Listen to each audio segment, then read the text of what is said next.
Don don de don don de don don de don don don de don don de don don de don. Calling all sisters and brothers of love, calling all nations and angels above. Calling all sisters and brothers of love, calling all nations and angels above. Oh, oh, oh, hey, hey, yeah, oh, oh, oh, oh, oh, oh, hey, hey, yeah, oh, oh, oh. Let us rise, rise, rise, like a phoenix from the fire, and we will fly, fly, fly, higher and higher and higher, and we will stand, stand, stand, in solidarity for this sacred land, and we will lead, lead, lead, with compassion for all humanity. Oh, oh, oh, hey, hey, yeah, oh, oh, oh, oh, oh, oh, hey, hey, yeah, oh, oh, oh, and we will pray, pray, pray, for love to show the blessed way, and we will hear, hear, hear, the truth that leads us out of fear. And we will really choose to see those we perceive to be our enemy. And we will be set free with the light that shines in you and me. Oh, oh, oh, hey, hey, yeah, oh, oh, oh, oh, oh, oh, hey, hey, yeah, oh, oh, oh. And we will choose to heal the pain we feel, and we will rise above, 'cause we are warriors of love. Oh, oh, oh, hey, hey, yeah, oh, oh, oh, oh, oh, oh, hey, hey, yeah, oh, oh, oh. Oh, oh, oh, hey, hey, yeah, oh, oh, oh, oh, oh, oh, hey, hey, yeah, oh, oh, oh.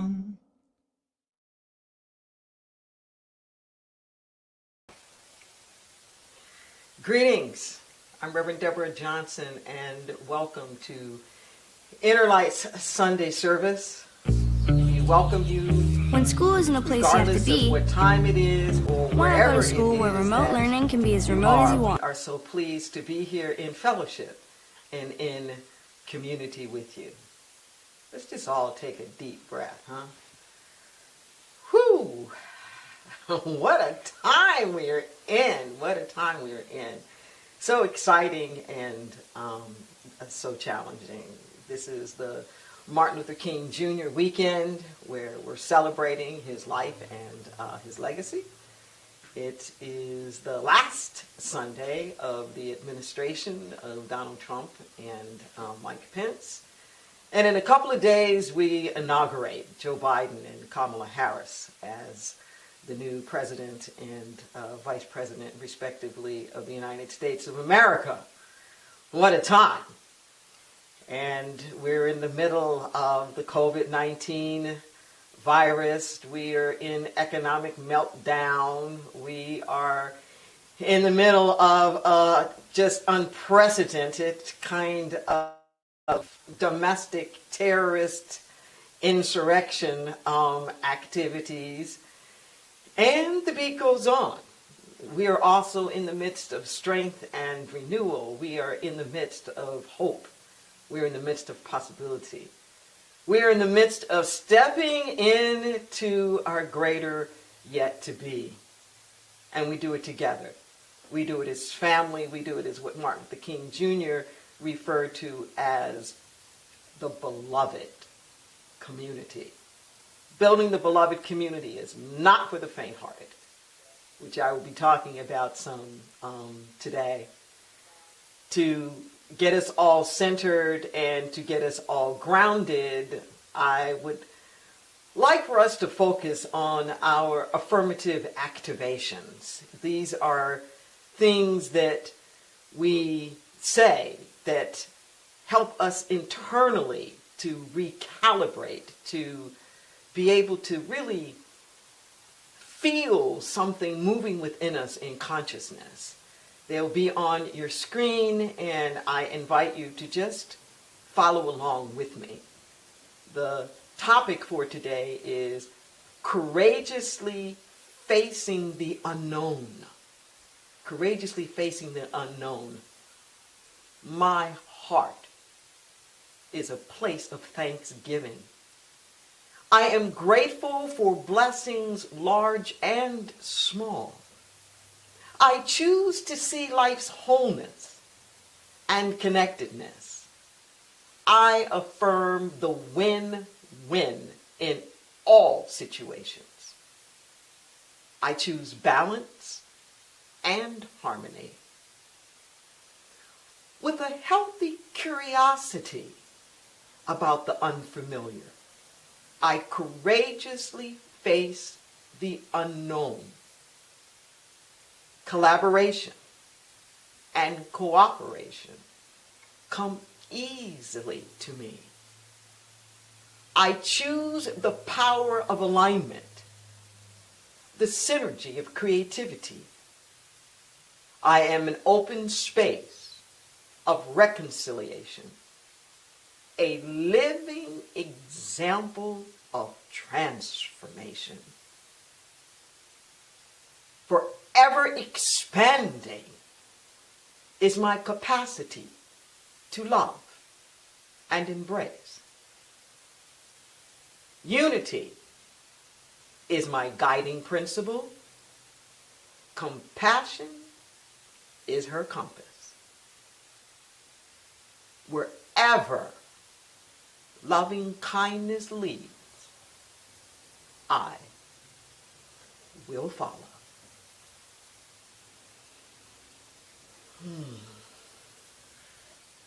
Let's just breathe that in. Courageously facing the unknown. Our theme this month is intent. Intent. And what we know is that intent isn't just about goals. It's not just about plans or objectives. Intent is not something external. Intent is internal. Just let that soak in for a moment. Intent is an internal place.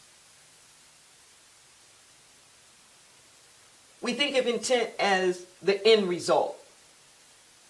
What we accomplished or what we didn't accomplish. Let me tell you something. Your intent arrives before you do. Think about that. Your intent arrives before you do. Not only will your intent put into motion in the universe all of the resources, all of the efforts and energies and collaborations that it's going to take in order for that intent to manifest, your intent is an energetic field. People can feel it. They can feel it. Haven't you been in those situations where at home, or it could have been on your job or something like that, and somebody tried to tell you what was up? Or they tried to tell you what things were about, or why this policy was put into place, or what it is that they thought they were doing? You can smell it. You can smell it. You know when they're lying. You know when it is out of alignment. You know when it is a bunch of hockey puck BS. You know it. And conversely, you also know people can mess up. They can say the wrong thing. They can do the wrong thing. They can even make the wrong decisions. But if the intent is pure, it's going to be all right. This is something I try to explain to people all the time, particularly in my diversity trainings. I'm a professional cultural diversity trainer. And sometimes people are really afraid. They not so much are trying to be politically correct, but they really are concerned. They don't want to be offensive. They don't want to say the wrong thing. They don't want to hurt anybody's feelings. They don't want to be offensive. So a lot of times they don't engage at levels as profoundly as they would like to. They hold back. They reserve a little bit because they don't want to be mistaken or they don't want to be misunderstood. And what I tell them is that we're all learning. We're all growing. We're all going to make mistakes. And that's okay. Just go for it. Be your best authentic self. Come from the highest place that you can possibly come from. And if your intent is pure, they will feel the purity of your intent. They'll actually cut you some slack. I know it. I've been there I don't know how many times. Well, we'll hear something crazy. As a black person, I'll hear something crazy and I'll just kind of snicker. And it's like, hey, I'm going to give you a pass. I'm going to give you a pass. You know, whether I say it out loud or not, because I know that they're not coming from a malicious place. I know what their heart and what their intent is. And at the risk of going way out on a limb, I didn't think I was going to go here, but Spirit says go here. We're talking about intent, and we're talking about it going before you, courageously facing the unknown. This, I won't even call it newfound because it's not newfound. This more overly blatant display of the white supremacy, of this movement that's going on now, that is so dangerous, that not only did it take over the U.S. Capitol last week, but we've got like over 20,000 troops in Washington, D.C. right now, just trying to protect the Capitol so that we can have an inauguration in a couple of days.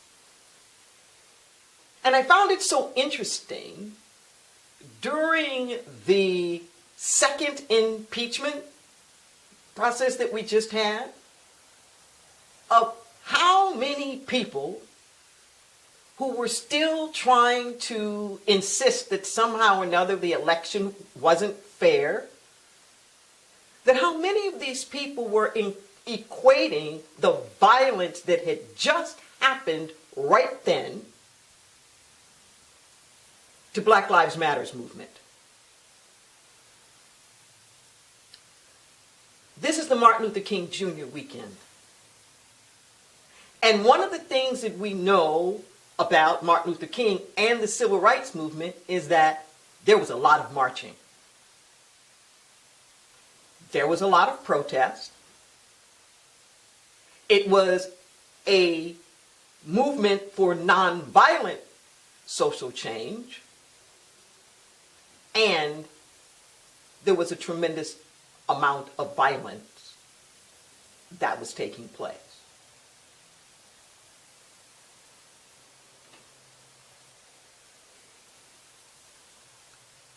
There's nothing nonviolent about nonviolent social change. The difference is that the people who are for the change aren't using violence as a way to get the change.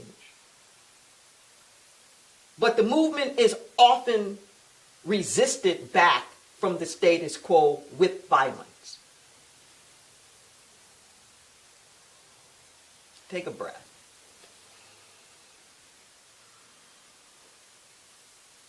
Part of what really advanced the civil rights movement were the visions and not the visions, the pictures that we saw of the way in which the protesters were being treated. And one of the things that was so stark with this insurrection of the Capitol was how differently these people were being treated who stormed the Capitol. How differently they were being treated. That there was the assumption, apparently, that they weren't going to be a problem or that they weren't going to be violent, in spite of everything that indicated that it was going to be the other way around. There was a leniency with which they were treated.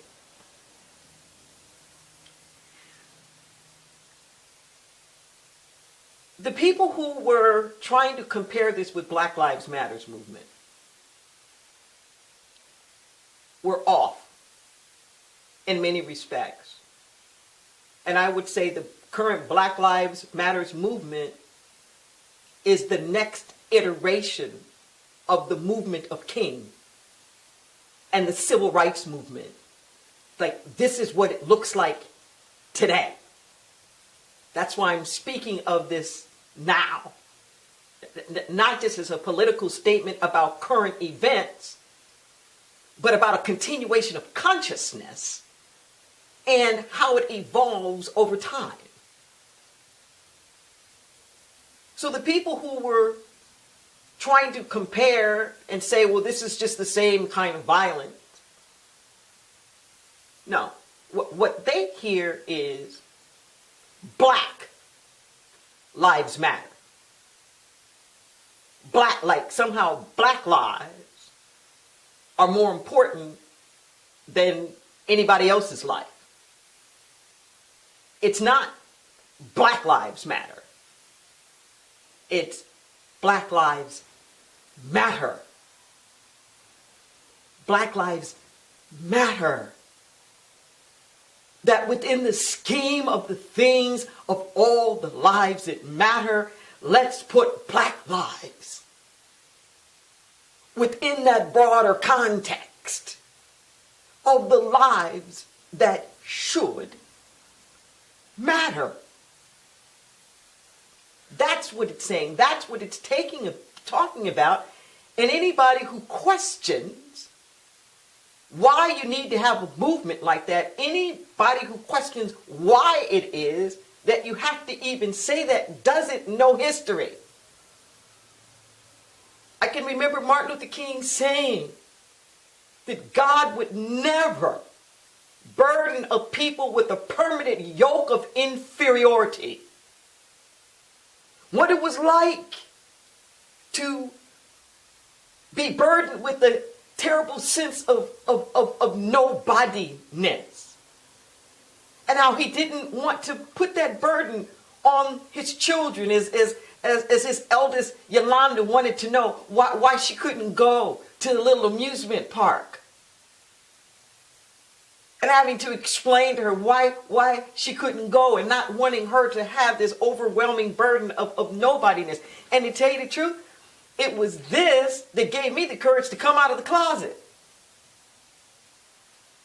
Because I believed him when he said God would never burden any group of people with a permanent yoke of inferiority. I believed him then, and I believe him now. When people march with the Black Lives Matter movement, they're not marching with weapons. They're not marching with signs of hate. They're not marching with the intent to hang anybody or to interfere with the normal processes of governmental governance. They're not trying to take over the government. They're not trying to hurt anybody. They're not trying to harm anybody. And even the fringe violence that takes place usually at night is always against commerce. They're not burning down houses or schools or libraries, airports. They're not even going into the stores when the stores are open and people are in there. I'm not saying that the looting is right, but what I'm saying is that it's very targeted as a political statement against an economic system that keeps putting them at the bottom where they don't have a chance. What we see going on now is very different. Please don't even dignify it by comparing it to the two. Because it's not. And it ain't new. What you saw at the Capitol is the exact same thing that was going on when Martin Luther King was marching in the 50s, in the 60s, and it wasn't new then. The only difference, doesn't have on hoods. The only difference is that we have cell phones now that can catch it in real life. Supremacy is supremacy. Oppression hurts the oppressor as well. That part of the way you keep it going is you bully people into it. We're watching it now, where people are too afraid to speak up. They're too afraid of the wrath of their own kind. They're too afraid of the wrath of their own people, which keeps them in not only complicity, but collusion. This is what King was saying back then. He was calling out the Christian church, the nice liberal Protestants, and saying the biggest problem here is not the far right wing, it's the silence. It's the silence of those of you who are supposed to be good-meaning and well-hearted. Where are you? It says in the final analysis, that's what's going to hurt the most. Like not the rancor and the wrath of your enemy, but the silence of your friends. He was reminding us of that when he started to speak out against the war in Vietnam. Take a breath.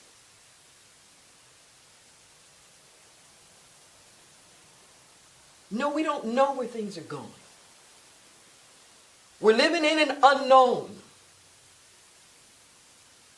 But I can tell you, we may not know all of the way stops along the way when we say we don't know where we're going. But we're headed towards justice. We're headed towards freedom. We are headed towards equality. It's a brand new day. I realize that it's hard to have your world turned upside down. And I'm even asking us to have a bit of compassion.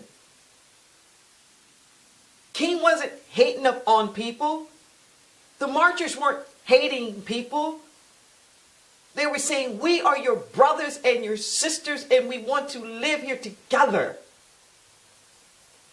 And I'm asking all of you to have the courage now. You can denounce supremacy. You can denounce insurrection. But don't throw away your brothers and your sisters. This talk about, well, we're not like this. And yes, we are. Yes, we are. We're all in this together. This is all of our country. And we are all equally American if we are, quote unquote, American. I know everybody's not looking from the United States, but this is King Day and I'm speaking to my peeps right now. In the United States, we are all equally American. And this is part of the problem now. Some of us trying to claim to be more American than the other. Some of us trying to have control. No. We got to go through this together. We got to get through this together. King said, I don't hate people. White people, I want to live next door to them. That's what we're ultimately about. That's our intention now. But we got to tell the truth. It's all of our America. If there's going to be a healing, we got to stop with the lies. We have to tell the truth. The truth is Trump did not win by a landslide. The election was not stolen. It has been proven time and time again. We have to have the courage to say that. The truth is, this is America. Divided has always been divided. We started off institutionalizing the division when we allowed slave states and free states in supposedly the land of the free. But you know what? We have always moved towards that more perfect union. And each generation has carried the torch a little bit further. And no, the founding fathers weren't thinking about me.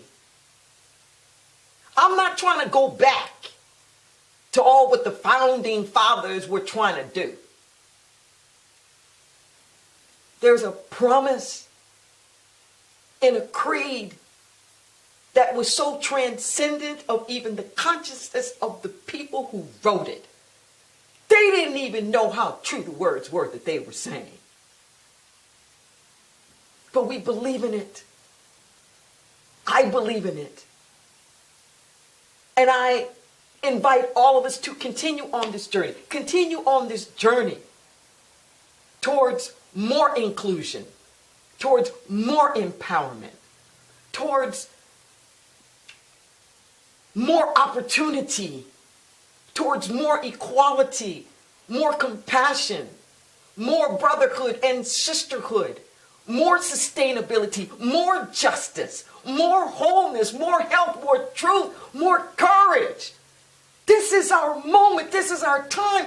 Don't be meek. Don't be mealy-mouthed. Don't be bullied into silence.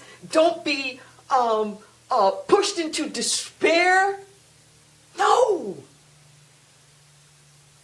Now's the time. Now is the moment. And it's here. Let's do this thing. Let's do this thing. Let's do this thing together.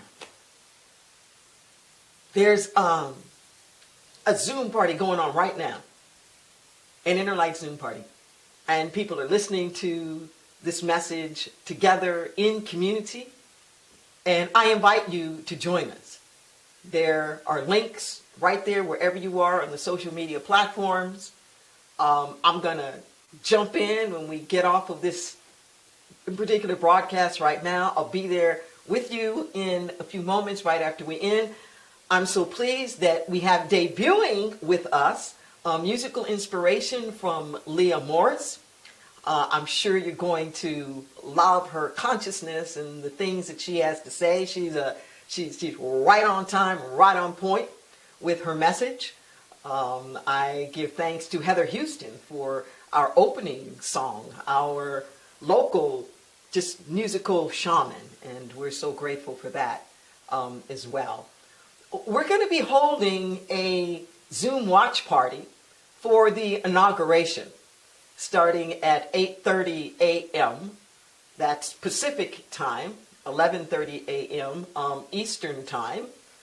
There'll be links there and on our social media. You know, people can't go and actually watch it in person, and this is such a historic moment. It's such a moment to be proud of in the midst of all of this stuff. I don't want to do it alone, so we would love for you to be there with us in community.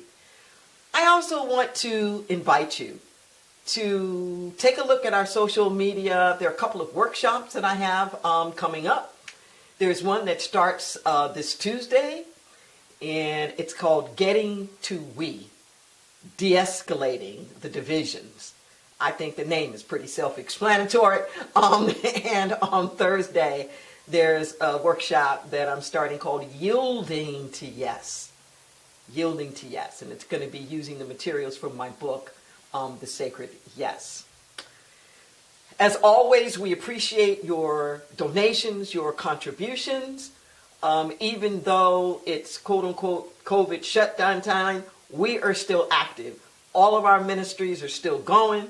We are reaching out. We're doing most of it through virtual community, but it's still a lot of work and it's still a lot of effort. And I want to give a special shout out to our volunteer crew that does our food bank every Thursday. It is really, really an awesome thing to watch in motion as we crank out some 7,500 pounds of food every week. And to those of you who have been making contributions to our special GoFundMe so that we can tarp and cover a large section of the parking lot. It's getting cold, rainy, coming up in the season, so people are able to do that. It is marvelous, marvelous being with you this King Weekend. Please partake of the numerous activities that are going to be going around the country, around the world actually, and renew your commitment as courageously we face the unknown together. Let us take this consciousness and multiply it